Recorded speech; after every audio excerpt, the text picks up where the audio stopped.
Welcome to this edition of the Delmarva Almanac.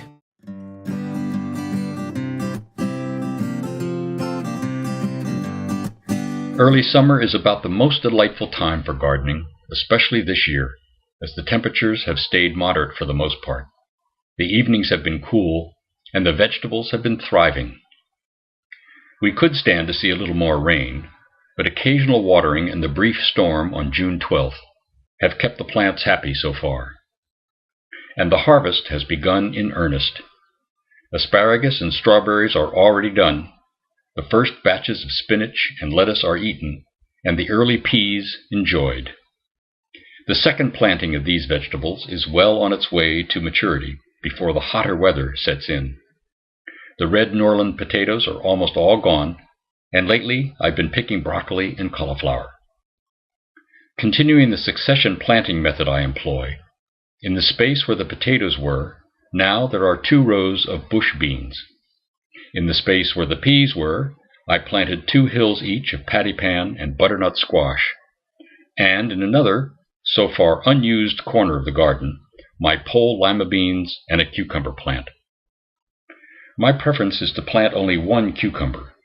More than that, and the yield can quickly overcome the need for something crunchy to put into a salad or a sandwich. Another recent addition to the garden is my corn plot. In late May, I started 20 bicolor corn plants, followed by 20 more 2 weeks later. I'll do this twice more, so eventually, hopefully, 80 stalks of corn will cover 1 whole plot. Each successive planting is 4 rows of 5 plants.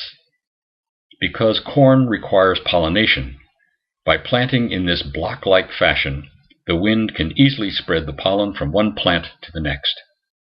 And by spreading out the harvest, I'll have many weeks to enjoy what may be as many as 160 ears of corn. Of course, not all is perfection in my garden.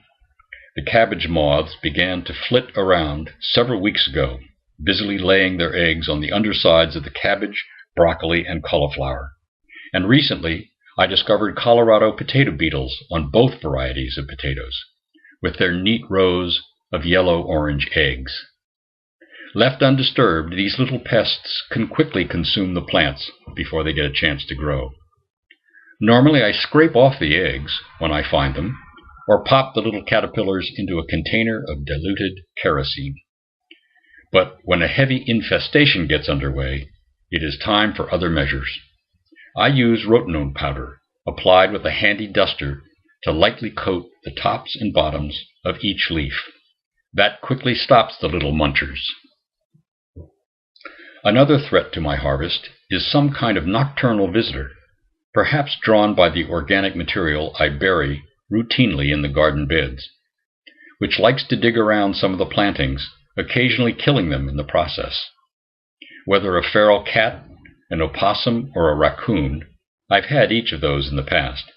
I get out the have-a-heart trap and transfer the critter out to the countryside, well away from my garden.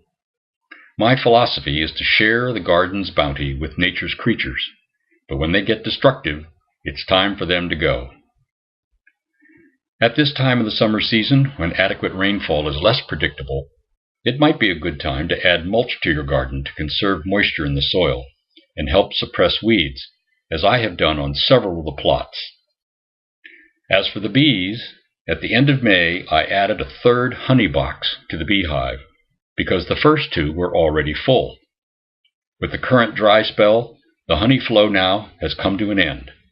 But the bees were very busy up until then, and it looks like there will be a very satisfactory supply of honey to harvest in the next few weeks. I hope you'll email any comments or questions you have about your gardening efforts, methods, and results. Visit the Gardening on Delmarva webpage for more information and links. Thank you for watching the Delmarva Almanac. This has been a Moonshell production.